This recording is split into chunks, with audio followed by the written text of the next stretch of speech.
Hello and how are you? This is Hear Her Sports. I'm your host and producer, Elizabeth Emery.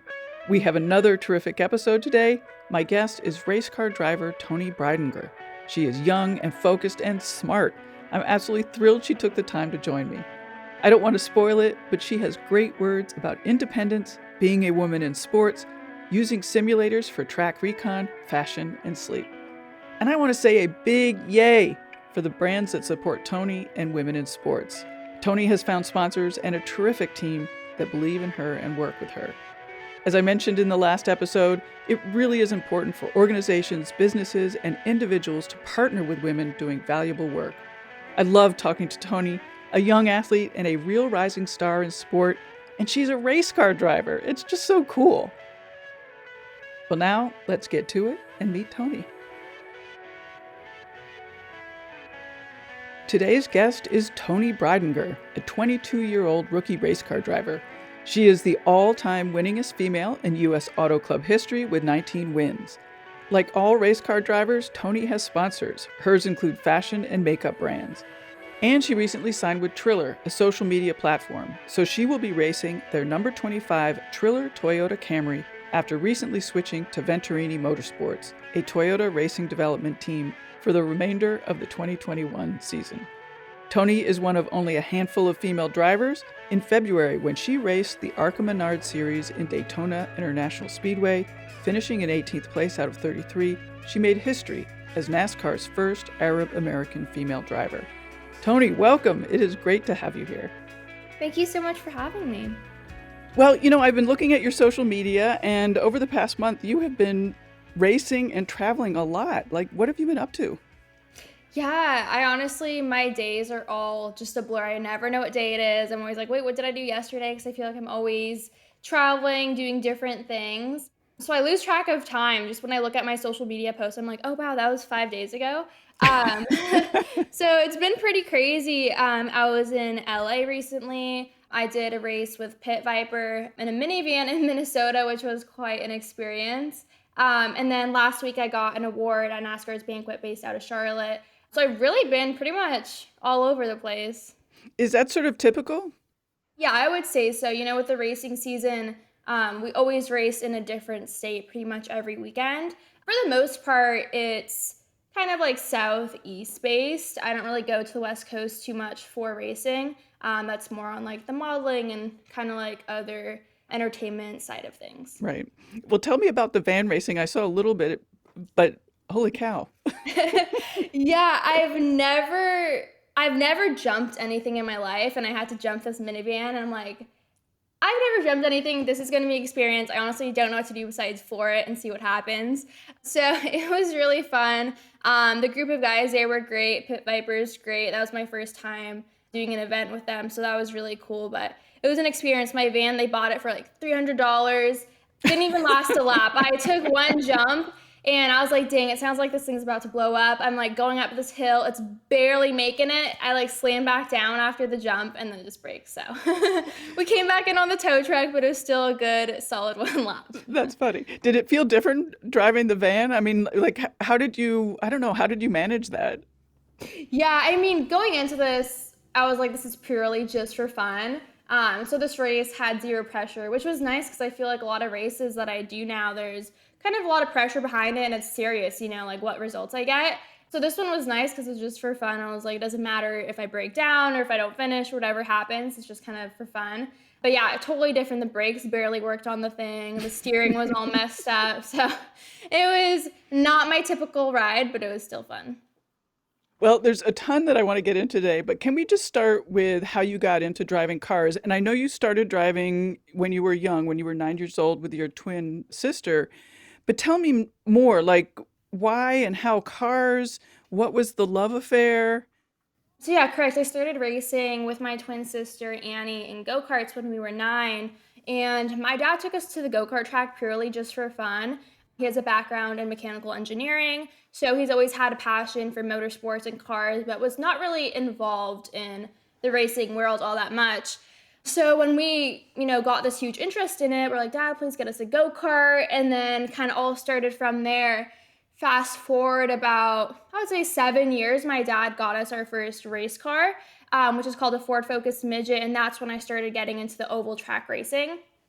So that was a big learning experience and a leap for me, and I think at that point, that's when I kind of started my interest in NASCAR. Before that, I didn't really know what form of motorsports I wanted to go into. I just wanted to be a race car driver. Growing up, I wanted to do Formula One, IndyCar, drag racing, NASCAR. I just wanted to do it all, which isn't the most realistic perspective, but I just knew that I wanted to be behind the wheel in something. But once I got started in race cars at 15, that's when I saw my first stock car race, and I was like, I really want to go down this path. And that's kind of when things got a little bit more serious to me and my parents. So yeah, I kind of just started in go-karts and then got into race cars, and now I'm here after a long 12-year journey. Right. So describe why there was such an attraction to the cars. I'm always so fascinated by people who feel that certainty so young. Yeah, when I was a kid, I told my parents I want to be a race car driver. And I said a lot of things when I was a kid. At one point I wanted to be an actress, at one point I wanted to be a singer. I always had some crazy type of idea of what I wanted to do when I was older. So I'm sure when I told my parents this, they kind of brushed it off. They're like, okay, yeah, like go for it. But they weren't thinking that I was actually going to follow through. So I think that definitely kind of caught them off guard. But for me, I think when I started in go-karts, that was my first time really doing something where I got this sense of independence. When you're in school, you have teachers telling you what to do. Usually the sports you're playing are group sports or like in PE class. So this was really the first time where I felt like I was in control of something. I was independent. So I think that sense of independence when I was out there on the racetrack, just at 9 years old, I'm just driving. I thought that was the coolest thing ever.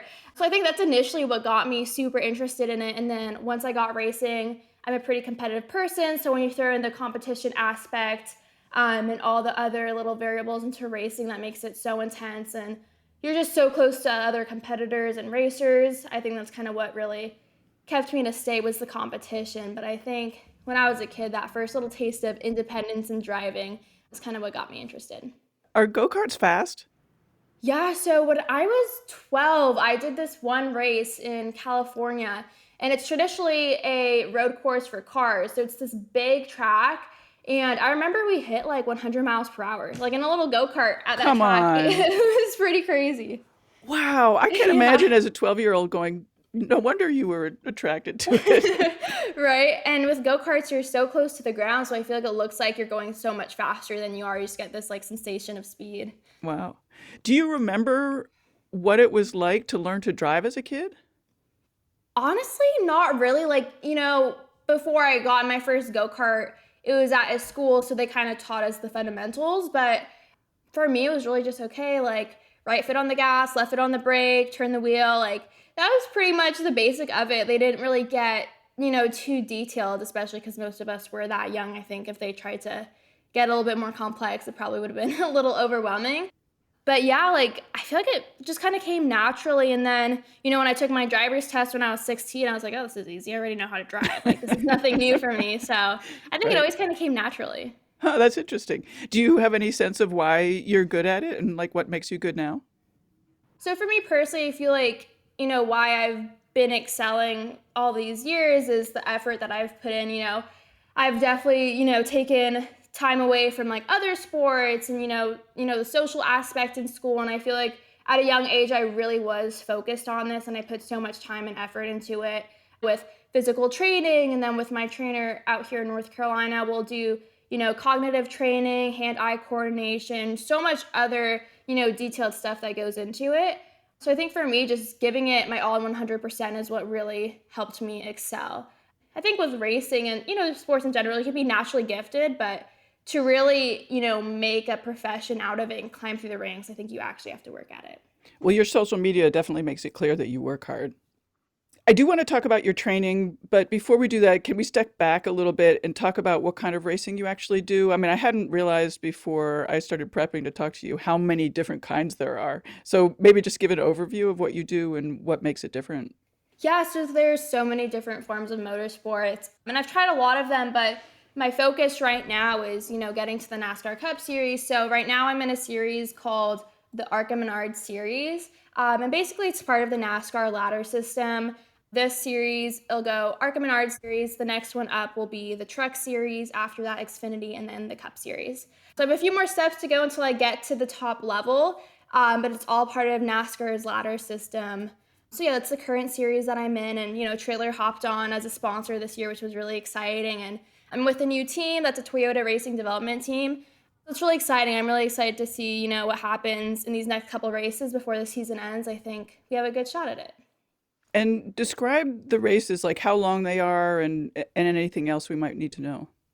Yeah, so every track that we race on is a different length. So our races kind of go by miles.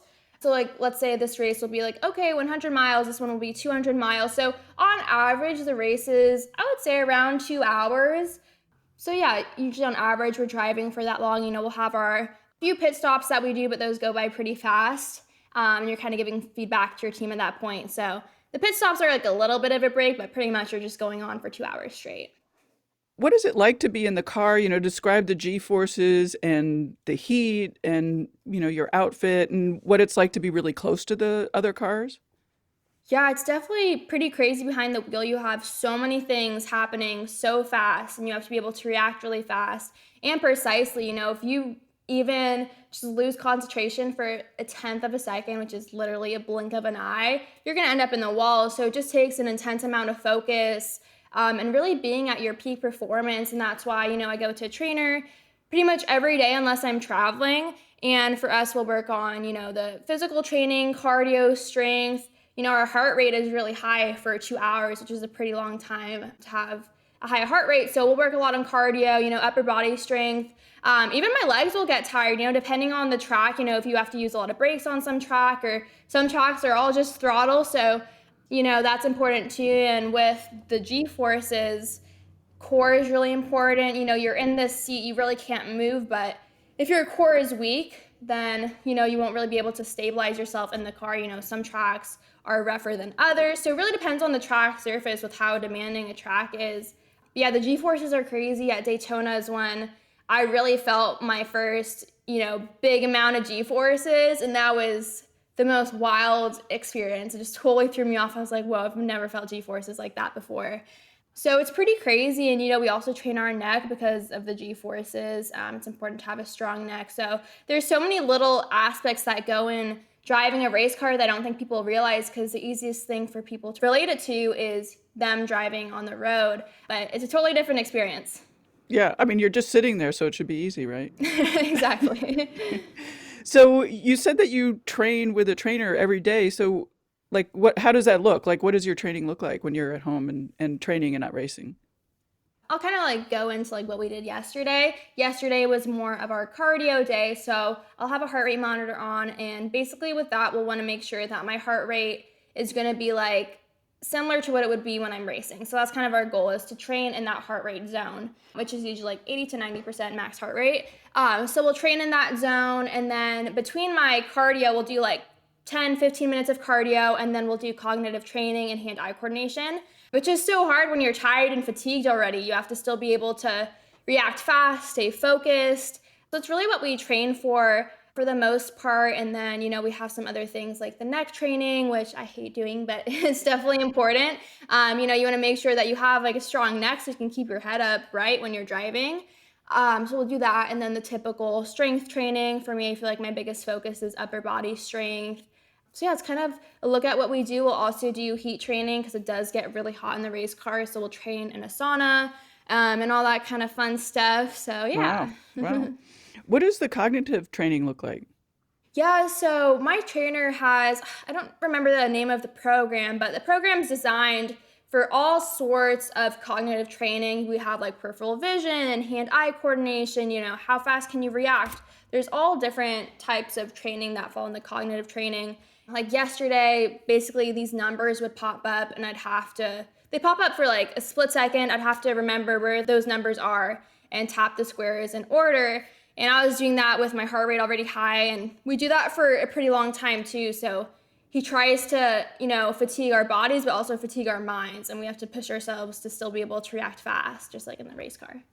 When you're in the race car towards the end of the race, Like, what's it like to be both fatigued physically and mentally? And how are you staying focused when you're in a car in those last miles?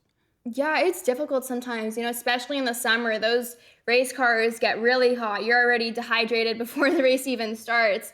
So there's been times where I'm racing and I'm like, dang, I'm about to throw up from just like heat exhaustion. Like I just feel sick to my stomach. But I'm like, unless I literally am about to pass out, like blacking out in the moment, I'm not going to pull in. But it's definitely hard to focus, and for me, I have my team communicating to me on a radio while I'm driving. So personally for myself, I like my team to be talking a good bit because I feel like that kind of keeps your mind from wandering off to like, oh my gosh, I'm so tired. Or like one of the races I did, I got in a wreck the week before and I had really bad back pain when I was racing. So I think for me, just my team communicating to me a lot about the race and about, what's happening in front of me kind of keeps me focused. Do you have a example of when you lost focus and what happened? I thankfully haven't had actually no, I have a great I have a great story. I learned at a very young age how important it was to stay focused. My second go-kart race ever, I somehow made it up to second place. And I remember coming off the turn, I had one lap to go, and all I was thinking of was myself on that podium. And I spun out because I lost focus. And my dad's like, you have to stay 100% focused until you cross that checkered flag. But I learned at a young age, like how important it is to stay focused and not to let your mind wander off to other things because the race isn't over until you cross the checkered flag. But yeah, I remember I cried like all the way home and I was so upset and I literally was just envisioning myself on that podium and then it didn't happen. Oh my God, I love that story. Yeah, so at a young age, I learned about that and thankfully I've always kind of kept that in mind and I haven't had any other incidents like that. And how do you prep for race? I mean, like, when you know where you're going, obviously, coming up for the next race, like, what are you doing to prep? How are you, doing recon of the course and things like that? With racing, it's difficult because it's not like I can be like, oh, I'm racing at Daytona next week. Let me just go practice there every day. Like, that's not Sure. really how it works. But thankfully, we have technology. So I have a simulator at my house. Nothing too fancy, but, it helps me kind of learn the track and, practice racing. It's on this iRacing software. So we'll use that. The tracks are all scanned on there. So if there's a bump in the track, you're going to feel that in the simulator. So that's a really cool aspect to it. And I feel like that helps you learn the tracks. It's not exactly like doing it in real life, but it's pretty close. And then with Toyota, they have a simulator as well, which is an insanely fancy simulator. And it's pretty cool what kind of things they can do with that. And again, the tracks are scanned and, they have the sim moving. So it kind of replicates G-forces and all that kind of stuff. And it's pretty crazy. So we'll use that, and I feel like that's a pretty effective way, since we can't actually go to the track in person. I think that's kind of like the second best way to do it. And do you focus on who your competitors are going to be, or do you think about, how the car is going to be outfitted? Are you involved in that?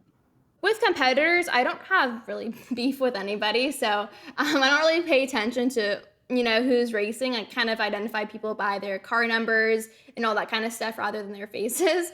So I don't really have like competitors that I pay too much attention to, like, oh, so-and-so's racing this race. I don't really have that mindset. But, at the shop, I'll pay attention to, what car I'm going into that weekend and, has this car been raced before, who raced this car before and like what kind of setups they're doing on the car. And that's kind of some of the stuff that they'll go over with us. Also in the simulator, they're able to put, the setups in there. And we'll kind of go over different setup changes and what this change did to the car and like how it makes me feel and all that kind of stuff. So I think that's important, to be decently familiar with your car and the changes that your team's making. And are you involved, like, do you get out of the car one weekend and say, hey, this needs to be looked at or whatever? Yeah, definitely. Every race I try to give feedback the best I can. For me, some drivers like to just give feedback to give feedback. But I try to stay pretty honest with it. If I'm just not doing well because of my driving, I'm not going to pretend like it's the car. Some drivers tend to do that, and then your team just starts chasing their tail. So I do try to give as much feedback as possible, but I'm also pretty realistic with it because easily your driving could change how the car is handling. So I try to resort to that before I tell my team to change a bunch of stuff. And what are race days like? You arrive at the site and then what? Oh, I guess you've had breakfast too. So let's say Yeah. you wake up in the morning and then what?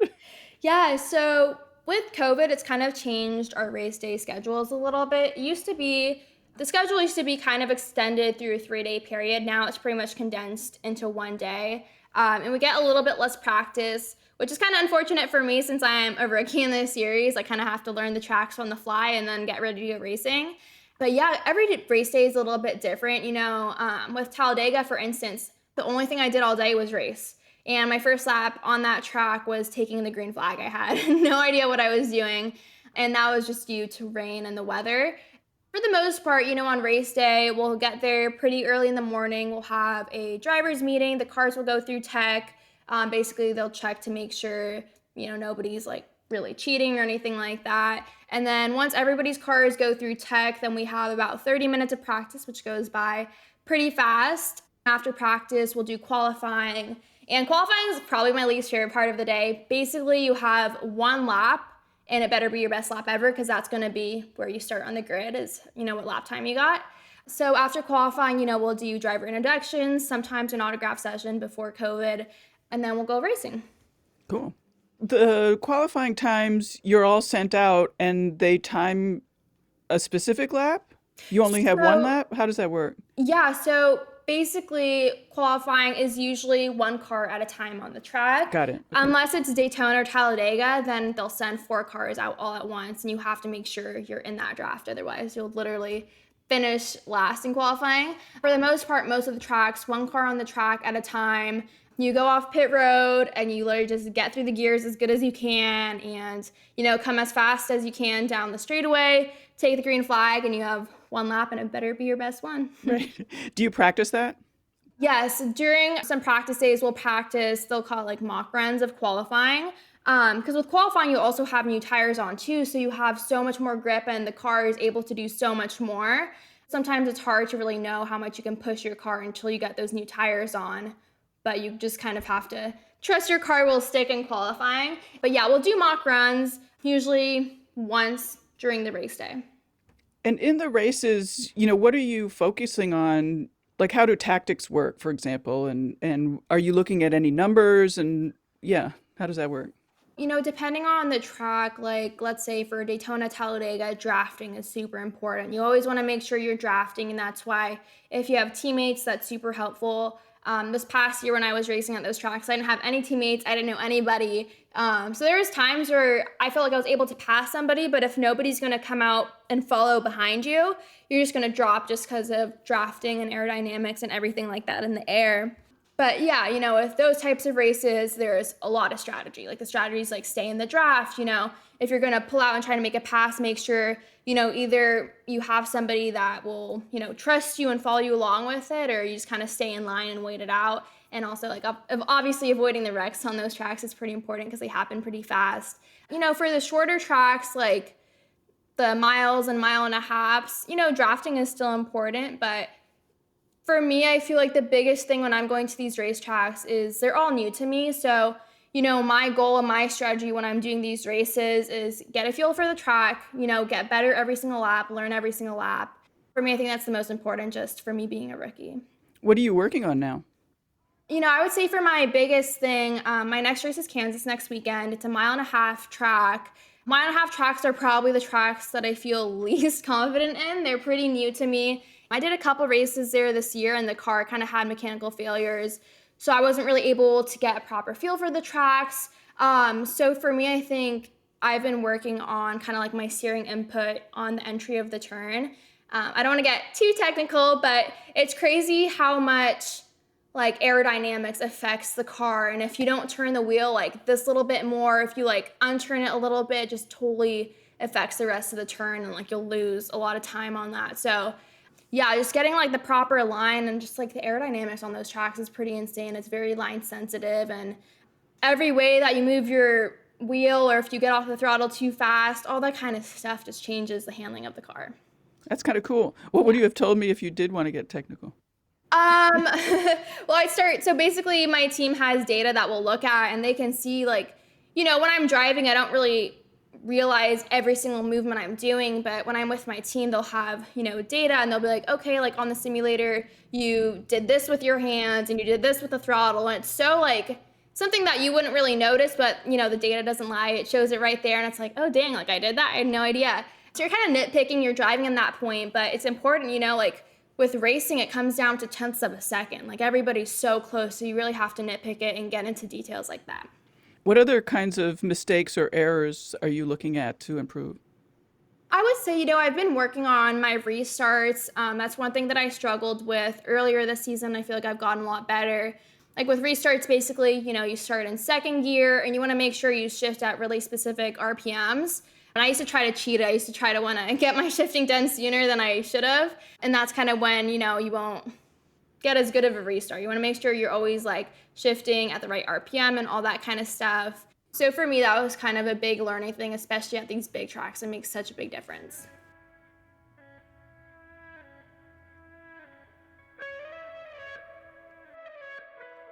I want to take a quick break to thank our Patreon patrons for their financial support. Patrons help fund the costs of putting the show together, hosting the audio, website fees, the app I use to record calls with guests, and a few apps I use to improve the athlete guest experience. You can join at patreon.com/hearhersports. There are 5 levels to choose from. At the $5 level and above, you'll get the monthly patron-only bonus content. If enough of you sign up, our first goal is to add transcripts to the show notes, making it more accessible and also searchable. Transcribing audio is done by a paid app and then edited, so not an insignificant addition.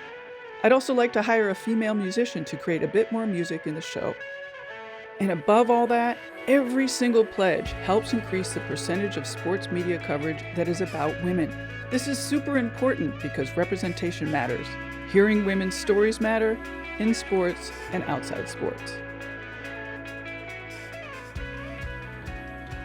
You've talked a little bit about your team. I'd love to hear more about how your team was assembled and, how does that sort of business side and organizational side of the racing work? Basically, when you get with a team, the team's pretty much already formed. And that's why it's important, when you're looking, what team do I want to join, that they might be a championship winning team. They might be getting first every weekend. But if you don't get along with the people on the team, then, it's not going to be the right fit for you, because they're not going to be like, oh, you don't like my 2 crew guys? Let's fire these 2 crew guys. Usually, the people on a team, they've been there for a while, and it's the drivers that kind of cycle through. So I think it's important, when you're looking for teams, making sure that you get along with everyone, making sure you're all on the same page. You want to make sure that your team believes in you and you get along with them, and communication is so important, off the racetrack, but also on the racetrack on race day. You want to be able to communicate with your team, what's the car doing, and you have such limited time to communicate. So just, being able to do that and trusting your team and them trusting you is really important. When you recently moved to a new team, so how did you meet everybody? Are you brought in and everybody says, oh, hey, maybe she's going to come on? Yeah, so, we met with a few different teams, and this one was just a great fit for us. I drove for them in the past in a couple of races back in 2018. So I was a little familiar, with some of the guys there, and, I really liked working with them before, and they're a Toyota Racing Development Team, so I really feel like they just specialize in developing, younger drivers, and they are really just great at, coaching and really just bringing up drivers through the sport. They've had so many drivers, make it to the top levels of racing. So they're really great about that, and yeah, I was really excited to join with them. All the guys are great. They're always there to help, and I feel like we're on the same page. We have the same goals every single weekend. That's cool. Have you had any trouble because you're a woman, and did you talk about that at all? I haven't had any trouble with this team. They've actually had a lot of females that came up through the sport drive for them. So I think they're probably like the team with the most females that ever drove for them. So I feel like they're really great about not seeing us as any different. But, in the past, I've definitely struggled with that. There's times where I'll be trying to, tell my team what changes I want to be made, and they just don't really care to listen. They think I just don't know because I'm a girl, or I'll ask, okay, like what setup change did you just make? And they just don't want to take time to explain it because they just assume that I wouldn't understand. So there's stuff like that, or people tend to just think, oh, she's a girl anyway, she's not going to win. They won't give it 100%. So that's why it's important to really get with a team that sees you as an equal, not just a female driver. Yeah. Again, about the sort of the team organization. So you're saying that you're brought in as a driver, you're basically hired as a driver, paid as a driver, and you're not having to deal with, finding sponsors, getting the car ready, that's already taken care of by this organization. So that's kind of how it used to be more like, back in the day, teams had these sponsors, but now it's been that, drivers have to bring in sponsors themselves. Some teams will have some sponsors, with Toyota being tied to my race team, Toyota has some brands that they work with. Sometimes you'll see, Mobile One or JBL on the cars, some of those Toyota cars. So, they have some sponsorship, but for the most part, drivers have to bring in sponsorship. And a lot of these kids, their parents tend to pay for it. So it's definitely difficult finding sponsors. And that's kind of why I've been so lucky to have, brands like Triller and FP Movement and Hair Club and so many others, Huda Beauty, that believe in me. And I feel like, everyone knows female athletes are underfunded, and I feel like I can definitely relate to that. It's hard to get that support from brands and current brands that are in the sport and manufacturers. So I'm very grateful for the brands that have supported me, and the fact that they believe in me and female athletes is really amazing. Yeah, you did a recent interview with Shape, and I loved that the whole article was terrific, and the way that you talked about it. And one thing in particular stuck out is that you wanted to normalize females in the sport. I thought that was great. Exactly. Like a lot of people got mad about that interview, and they're trying to tell me I don't know how racing works and how sponsorship works. I'm like, you don't even race, bud. Like, trust me, I'm like right in the thick of it. I know what's going on. But yeah, people get mad, I feel like, when female athletes talk about, being a female athlete and the struggles.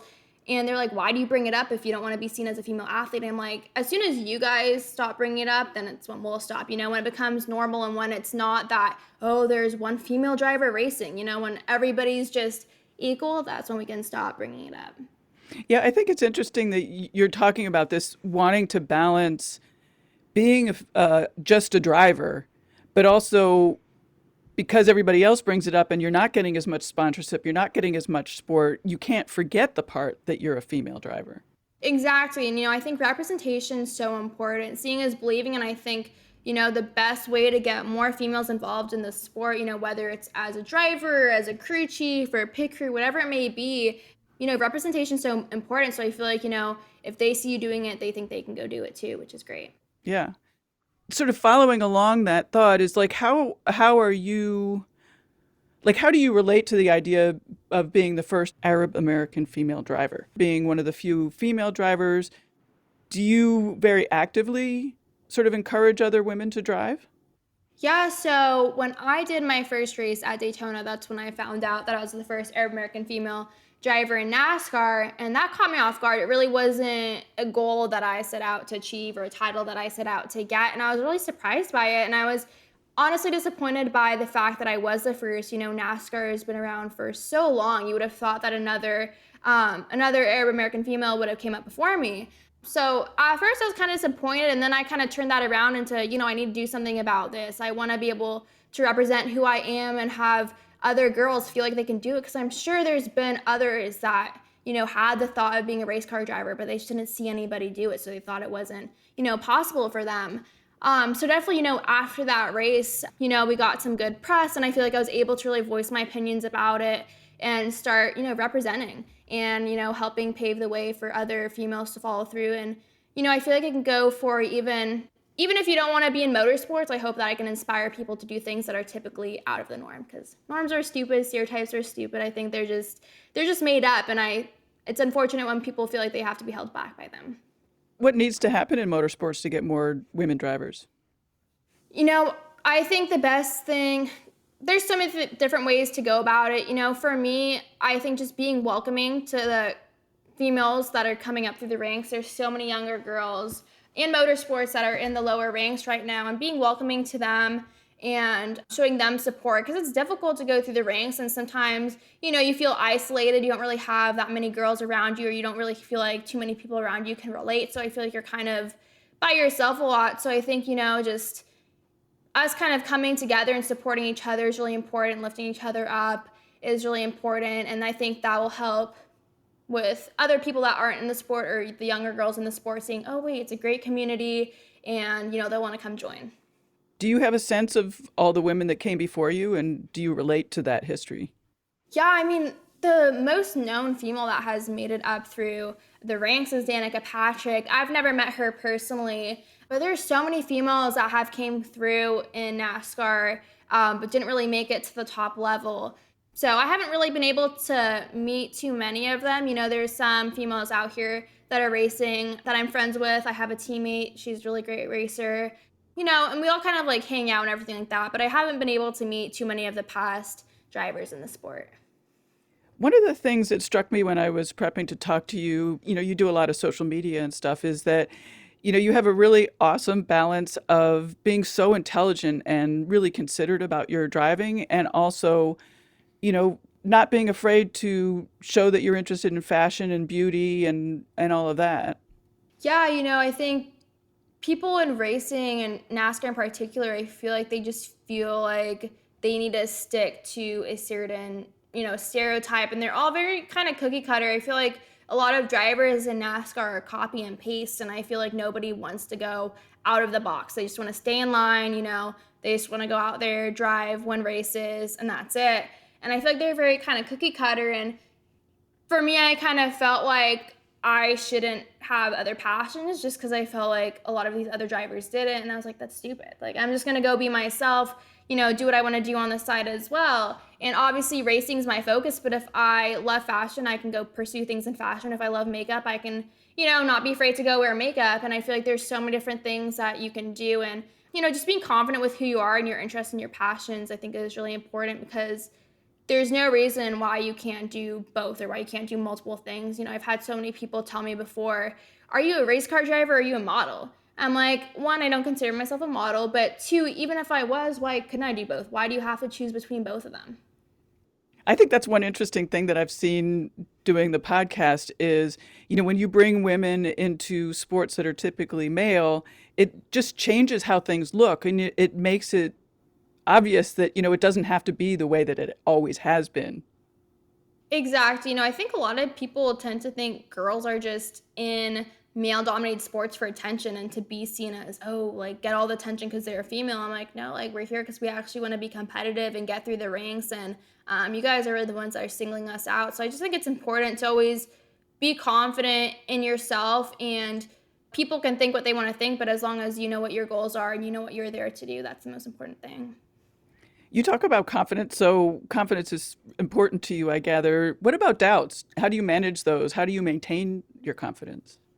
It's definitely difficult, especially, you might have bad luck in one race and then you start doubting yourself. And it could be even, like the last race I did, I didn't finish. It was from a mechanical problem, but, I still tend to doubt myself. And, could I have done this differently or this differently? Or, if you just have bad luck, it's just easy to, lose a little bit of confidence. So I think it's important to, one, surround yourself with people that lift you up and will be like, no, it's fine. You tried your best. This was out of your control. And I think it's important to take account, what's in your control and what's out of your control, and don't get stuck on the things that are out of your control. Writing a list down of things that are in your control and out of your control, and really like looking at that and making sure you're not hesitating on the things that are out of your control, because you probably are. So I think that's really important. But yeah, having doubts is natural, and I don't think it's anything to freak out about if you are doubting yourself. But make sure you can lift yourself back up too. I bet that helps having a good support team. Definitely. That's why I love this team. I feel like they're always there to encourage you. And if you mess up, 100% they'll tell you, but they'll also help you get better and help you learn from it.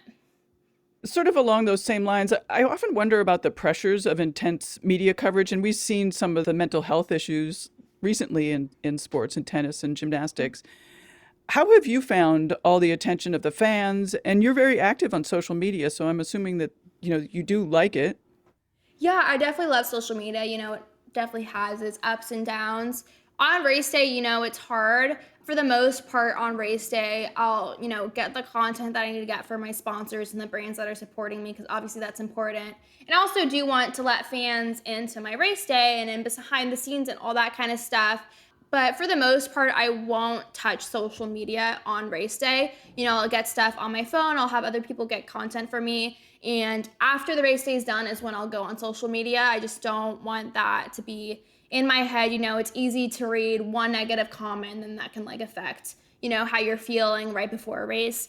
So for me, I'll make sure to get content on race day, but I won't actually be on my platforms all that much because, it is hard and there's a lot of pressure and, the races are televised. So that's hard too, with cameras in your face and then, you have fans and all that kind of stuff. So, there's a lot of people watching, but I think it's important to kind of develop this tunnel vision where you're just focused on your job ahead. Yeah, how do you develop that tunnel vision? I mean, I would think particularly with a TV, you'd have to sort of forget about everybody who's watching. It honestly kind of happens naturally to me. As soon as I'm in the race car and that engine turns on, my mind just there's this switch that just flips in my head and nothing else matters to me besides the race. It's crazy. I could have anything else going on in my life, and as soon as that engine's on, it is just out the window. I don't even think about it. So yeah, I think, the times where it is difficult is more so after races, during the week, looking at social media, but I don't feel that pressure on race day. Have you always had that focus in the car? I think so. I've never had to train myself to be focused. Even when I was a kid, there's been times where I'll be playing right before, getting an argument with my sister right before, and it just all goes out the window. I don't even remember it as soon as I'm racing. So to switch topics a little bit, we're still in COVID. I keep hoping that we're going to be out of COVID one of these days, but I can't help asking sort of COVID questions. So here's my COVID question for you is how are you maintaining, I guess, your personal health as you're traveling? And by personal health, I mean, caring for yourself, eating right, making sure that you stay mentally stable during COVID and also during all the high pressure racing that you're doing. Yeah, it's definitely difficult with travel to stay healthy.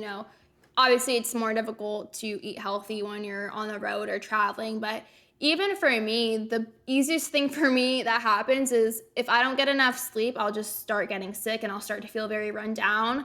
So I think the number one thing for me is make sure I'm getting enough sleep. And I don't do a great job about that, but at least try to catch up on days that I can and not feel guilty about sleeping in, because for me, I have a weird thing. If I sleep in, I feel like I'm being unproductive, but it's important to listen to your body too. If you are feeling tired and run down, listen to that. Listen to your body if you need that sleep. And I feel like that's been really important for me. And then when I am home, I'll meal prep, make sure I'm eating super healthy, taking vitamins, hydrating a lot is really important too. So I think, when you're traveling, it's easy to kind of slack off, but as soon as I get back, I make sure I'm super focused on that. And just sleep's number one. As it should be. Yes. And so you mentioned nutrition and eating well. What's your diet, or how do you eat well? Yeah, I feel like I always eat decently healthy. I don't really tend to eat any, I guess, junk food, but also I'm the type of person, if I feel like eating something, I'll just eat it. I'm not gonna be I want French fries, but I can't have French fries. I'll just eat the freaking French fries. So I'll kind of just eat whatever my body's feeling. I feel like, if you're craving something, it's for a reason. But I do eat decently healthy. And I just think the biggest thing is fueling your body with nutritious foods, a lot of vitamins, all that kind of stuff. And the biggest thing for me is trying not to eat processed foods. But other than that, I'm pretty flexible on what I eat. I used to be vegan, but now I just kind of follow more of a pescatarian diet. I'll eat chicken sometimes. But yeah, I eat pretty healthy. And you are interested in fashion and beauty. Do you have a regimen? Anything we should know? I always change up my looks. I feel like fashion-wise, it kind of just depends what I'm feeling that day. Comfort's really important. When I'm around here, I tend to kind of in general, I wear a lot of vintage NASCAR racing t-shirts and oversized jeans and my Dunks or New Balances. Very comfortable, but I try to be somewhat fashionable at the same time. But for me, I always think the coolest look is when it's so effortless, but it still looks so good. So I always try to have a little bit of an effortless vibe when I'm dressing up. And then, with my makeup routine, Huda Beauty was on my cart this year, which was really cool because I actually use their products. And I've always loved Huda ever since I was a kid. I, grew up as a teenager watching her makeup tutorials and videos. So I love copying, her makeup routines and just using her products. So that was a really surreal thing to have her on my race car. Cool. You have done a lot of interviews, and is there anything that no one has ever asked you that you wish they did? Good question. I'm trying to think. I feel like a lot of people have asked me about racing. That's such a good question. I feel like people have pretty much asked me. I feel like I've kind of grazed over different topics. For the most part, it's racing based. I think it's fun when people try to ask kind of more like personal, not like personal questions, but stuff about my personality or like other interests outside of racing. I think that's fun to talk about because it's easy for people to think, oh, she's just a race car driver. But I have, so many other interests just like everyone else. So it's kind of fun to talk about non-racing things sometimes. What do you do off the track? It's funny because I always say like, oh, other interests. And you're going to be like, what interest do you have after I say this? But when I'm not racing or I'm not on my simulator, I will literally just go to the go-kart track with my friends. So it literally sounds like I have no life, but I'll do that. But, I also love if I'm not traveling or racing, I love just to have downtime to hang out with friends and grab lunch and just like hang out and chill and just not be in like a loud, busy place for a hot minute. So for me, I kind of like doing that, and I don't really have time to pursue too many other interests. But definitely, I have the off season coming up, and I have all these ideas of what I want to do. I'm like, I want to maybe take some like acting classes for fun, and maybe some dancing classes. I just feel like it'd be fun to do little stuff like that while I can during the winter. So your off season is the winter? Yeah, so basically my last race will be November 6th. And then the next time I get back in the car, I might do a race on New Year's Eve, but other than that, we'll have a test at Daytona end of January. So basically November, December, early January is off for us. And what will you be doing? I have different ideas of what I want to do. I'll definitely make sure to go back home to California, spend time with my family, because I really haven't been able to do that this year. So especially for Thanksgiving, Christmas, all that, I'll make sure to go back home. And then I'll honestly probably still be training out here, getting as much simulator time as possible, training with my trainer every day. Even though it is the off season, I still want to make sure that I use this time to prepare so I can start strong at Daytona because, I know my team's working hard on these race cars during the off season, so I want to be making sure I'm working hard on myself as well. Yeah, I mean, you can't let yourself go over. Exactly. Exactly. You talked about hanging out with friends. How do you maintain those relationships with traveling so much? It's kind of funny because literally every single friend that I have out here in North Carolina is in the racing industry. Most of them are race car drivers themselves. So we all kind of travel on the same days and we have the same type of schedule in a way, which is kind of funny. But yeah, every single person out here, North Carolina is really the hub for all things NASCAR. All the NASCAR drivers and teams are out here. We all kind of have a pretty similar schedule. We'll be racing on the weekends. Monday through Wednesday is kind of the days where we can hang out. So yeah, a lot of my friends out here are in the racing industry. So it's kind of easy to maintain those relationships. And I feel like we kind of get what each other are going through because it is kind of a different thing compared to what everyone else is doing. Right, the 9 to 5. I want to go back to being a woman driver. I always find it very impressive when women in male dominated fields are able to progress in the field. So, like, how do you think you've managed that? And when you confront sexism, how are you tackling that, I guess?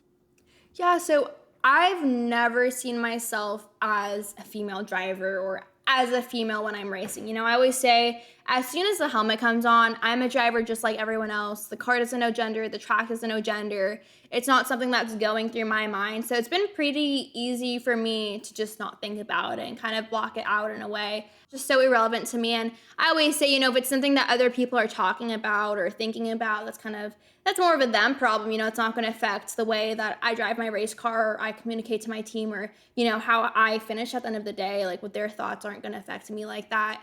But it's hard, you get sexist comments a lot. I hear it all the time. But I think it's just important it's easier said than done, but to try to just brush it off. And, there's been instances where I wish I didn't just brush it off and I kind of said something because I think there's an important balance of, yes, like don't let it affect you, brush it off. But I also think standing up for what's right and really setting the tone so other, younger girls, if they see that comment or hear that comment, like I want them to know that that's not okay. But I think that's difficult. It's like a difficult balance of, standing up for yourself and not letting that get to you. And how did you deal with, you talked earlier about, the crew not listening to you, for example. Like, what do you do with that? Yeah, honestly, I had a bad couple seasons just with being, not really knowing what teams to get with and being with teams that don't really believe in me and listen to me. And you just kind of have to just stick it out. You have a rough season, either like leave that team, switch different teams. But, it's hard. My parents weren't in racing before this, so I was kind of figuring stuff out as I went. So obviously I was bound to make, some mistakes and choices that weren't the best. But also, I think it's all a learning experience and knowing who you work best with and what types of teams and personalities that you work best with. And now I know for myself that's a priority. Like, I want them to see me as a driver, don't treat me as a girl. I think that's just super important.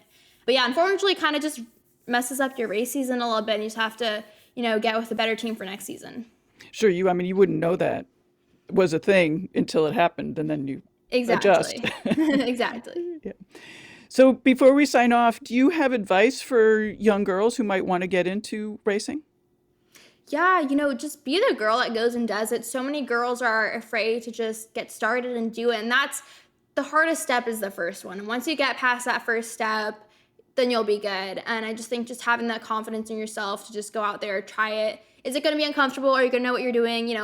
Probably not. It's going to be a whole new experience. But, be confident in yourself. And if it's something that you're passionate about and you're going to go do, just go and do it. Be the girl that just goes and does it.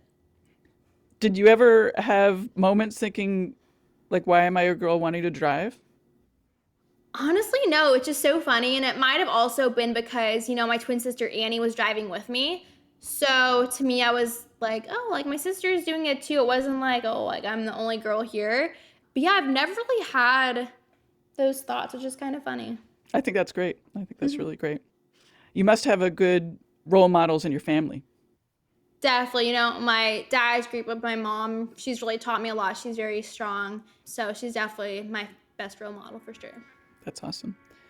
Well, thank you, Toni, so much. It's a real pleasure that this worked out, and I'm so excited to follow your season. Thank you so much, and thank you so much for talking with me. That's it for this week's show. It is so good to be back talking to really outstanding women and sharing those conversations with you every other week. Thank you for listening and following along. I'm putting together a series on nutrition, so send me a note if you have a question for an expert. Find me on social at HearHerSports or email elizabeth@hearhersports.com. I love talking food and nutrition, so I'm super excited to hear what you're thinking about. A couple of things I'm wondering about are fueling properly during races, metabolic efficiency training, and protein needs. I haven't asked for all you listeners. Tell a friend about the podcast. I'm sure you have sporty friends who would love to hear motivating words from female athletes. And it does help us when more people listen and continue to spread the word. We always have great shows coming up, so make sure to subscribe for free to Hear Her Sports on your favorite podcast player so you don't miss anything.